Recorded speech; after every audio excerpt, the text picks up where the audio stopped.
term crazy cat lady. She's the lady who lives alone in her house with 100 cats and she takes care of them all. But have you ever heard of a crazy plant lady? Well, that's me. I live in a dorm room in Yakitutu, and between my roommate and I, we have over 40 plants in our room alone.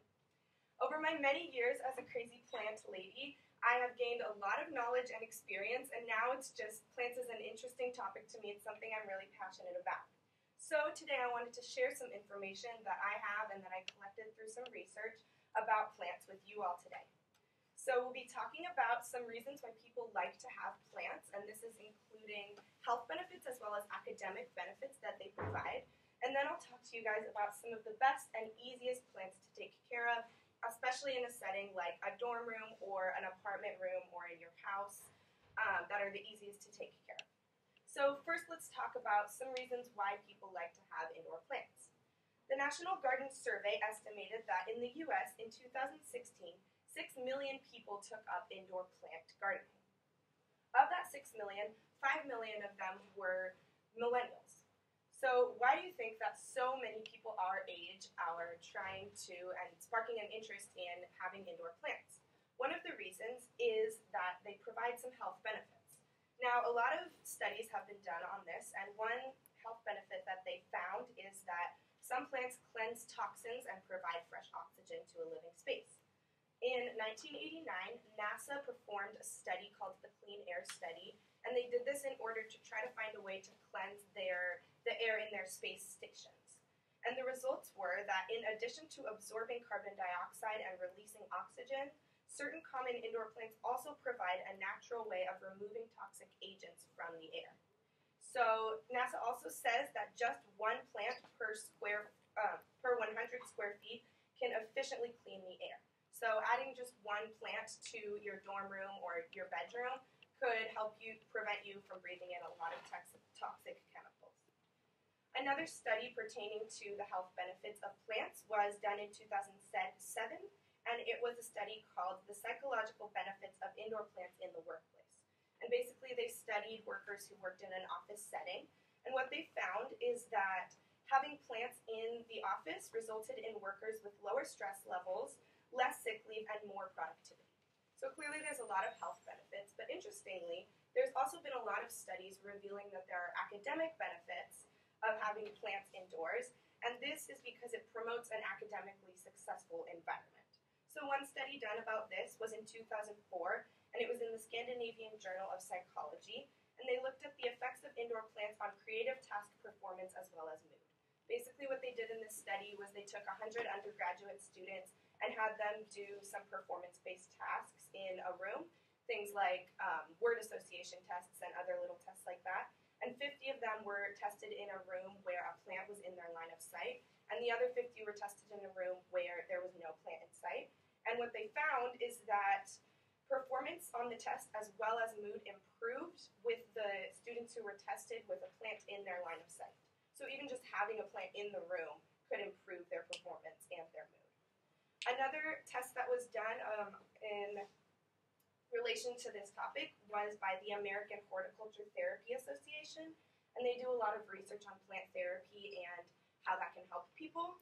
And what they found is that students who have plants in their rooms concentrate better and have improved memory in comparison to those without. So clearly there are many reasons why a plant may be beneficial to you as a student. But some of you are probably sitting out there thinking, this information is all fine and dandy, but I can't keep a plant alive to save my life. And that's okay. The next thing I want to talk about is some plants that are really easy to take care of because not all of us have a green thumb.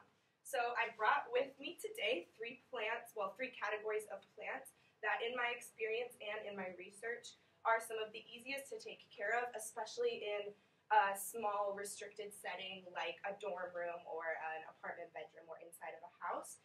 And these also do really well here in San Luis Obispo. So the first plant that I brought is this one, and it's called a spider plant. You may remember earlier I mentioned a 1989 NASA Clean Air study where they found that some plants cleanse extra toxins out of the air. This is one of those plants. The spider plant cleanses formaldehyde and xylene out of the air, so it's really beneficial to your health. Another cool thing about it is that the spider plant loves to grow really fast and it loves to reproduce. So as you can see, this one is growing really big, and it also has grown this stem out to this little baby spider plant that's growing here. And eventually what will happen is this one will be ready to be planted in its own pot with its own soil, and it will detach from the mother. And then you'll have 2 spider plants, and you can give one to a friend or keep it and become a crazy plant person like me and have a lot of plants. So that's the spider plant. The next category that's really easy to take care of is succulents and cacti, and that's what I have right here for you guys. And these are really good because they survive really well in dry environments without a lot of water for a long time. So this means if you go away for the weekend or you just forget to water your plants, these guys will probably survive without water for a long time. Another good thing about them is that they are good in direct light. So you can put them right in your windowsill where they'll get a lot of light. And this is a good space saver, especially in small spaces like your bedroom. And it also just looks really cute, a little windowsill succulent. That's where I keep all of these guys in my dorm room.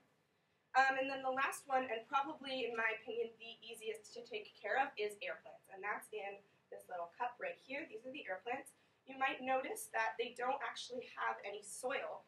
And this is part of what makes them so extremely easy to take care of. They don't even need a pot with any soil. You don't even have to worry about that. A 2016 Better Home and Gardens article says that there are 650 types of air plants, and they're native to South and Central America. And the way that they get the water that they need is by absorbing it through the moisture in the air. So since we are a little bit farther north where it's less humid than in South and Central America, they need a little bit of help with this. So the only thing you have to do to take care of these guys is once a week, take them out from the spot that you keep them in, put them in a bowl of water, and then just leave them in that bowl of water for about 6 hours, and then take them out and put them back wherever you keep them. And that's another fun thing about air plants is because they don't require a pot with soil, it opens up a lot of opportunities for fun, like obscure places that you can keep them, like hanging somewhere or just in a little nook or cranny. So that's air plants. Those are the 3 types that I find super easy to take care of. Thank you guys for listening about the health and academic benefits as well as some easy plants to take care of. I hope you learned a little bit and maybe would consider getting an indoor plant. Thank you.